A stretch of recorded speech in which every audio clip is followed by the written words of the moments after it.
Salam dostlar. Bugünkü söhbətimiz arı südü haqqında olacaq. Arı südü nədir? Arı südü necə yaranır? Və arı südü hansı məqsədlərdə istifadə olunur? Əslində arı südü arı yaşam prosesinin başlanğıcı və qidalanmasından sonraki mərhələlərdə xidmət edən bir bəsin, bir qida formasıdır. Yəni ki, ana arı daimi arı südündən qidalanır və arı südündən qidalandığı üçün də gündə özü ağırlıqda yumurta atmaq qabiliyyətinə malik olur.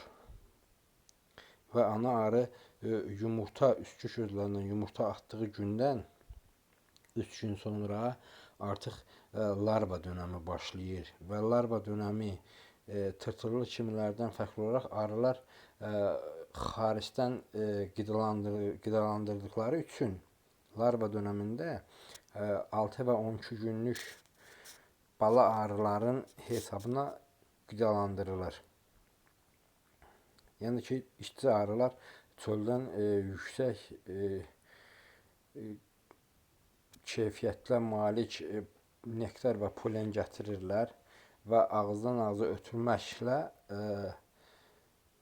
sindirim sistemlərində ağ rəngli jel halında acıntıq bir ağ rəngli maye ifraz edirlər 6 və 12 günlük bala arılar və o arılar üstçük gözlərində olan larvaları arı südü ilə qidalandırırlar. Və arıların özlərinin daxilində belə bir proses yaşanır ki, əgər yeşikdəki ana arı qocadırsa və yaxud da iş funksiyasını yerinə yetirə bilmirsə və yaxud da ki, bəyənmirlərsə,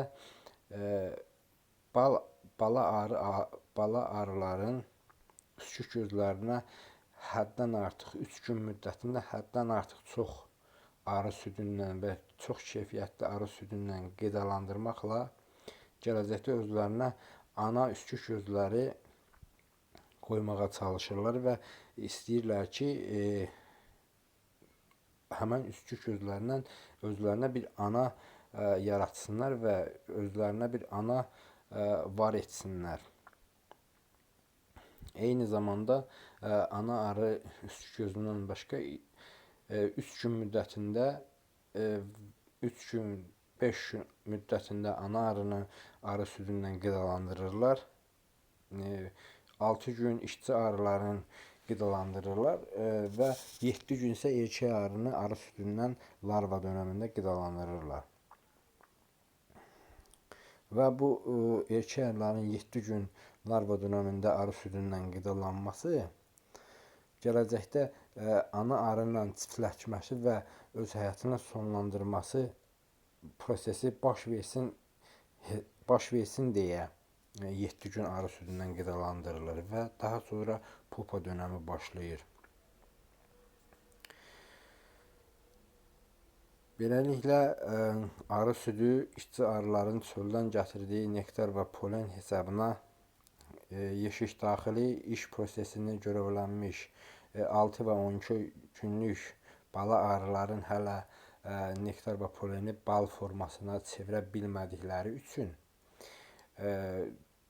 işçi arıların sindirim sistemlərində, çənə bezlərində gəlmiş nektar və polen ötürülür 6 və 12 günlük bala arıların sindirim sistemlərinə və orada ağ rəngli acıntırıq jel halında bir bəsin yaranır ki, və bu bəsin hesabına da həm ana qidalanır, ana arı qidalanır, həm də bütün işçi və erkək arılar 3 gün müddətində, larva dönəminin 3 gün müddətində arı südündən qidalanır.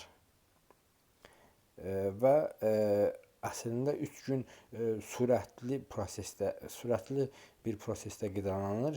Daha sonra isə ana arı 5 gün müddətində daimi arı südündən qidalandığı halda larva dönəmi, ancaq işçi arılar 3 gün arı südündən qidalanır, 2 gün bal polenlə qidalandırılır. Erkək arılar isə yenə 3 gün arı südündən qidalandırılır və 4 gün isə artıq bal polenlə qidalandırılır. Və bu formada arıların var olması və qidalanması çevrəçəl şəkildə davam etdirilir. Eyni zamanda arı südü insanlar üçün də xeyirlidir və arı südünü həm qiymətli bir bəsin olmaqla yanaşı çox keyfiyyətli qida məhsulu hesab edilir. Yəni ki, bir yeşikdə ana yoxdur və həmin yeşik güclü yeşik hesab edilirsə, onlar özlərinə ana yaratmaq funksiyasına malikdirlər və daimi bunu etməyə çalışırlar. Və burada 3 günlük larva dönəmində arı südündən çox sürətli şəkildə və keyfiyyətli şəkildə qidalandırılmış üskülər ana gözü kimi hesab edilir və 3 gündən sonra həmən üsküklər götürülür və arı südü istehsal edilir və satılır. Arı südü həm qida bəsini kimi, həm də müalicəvi əhəmiyyət daşıyır.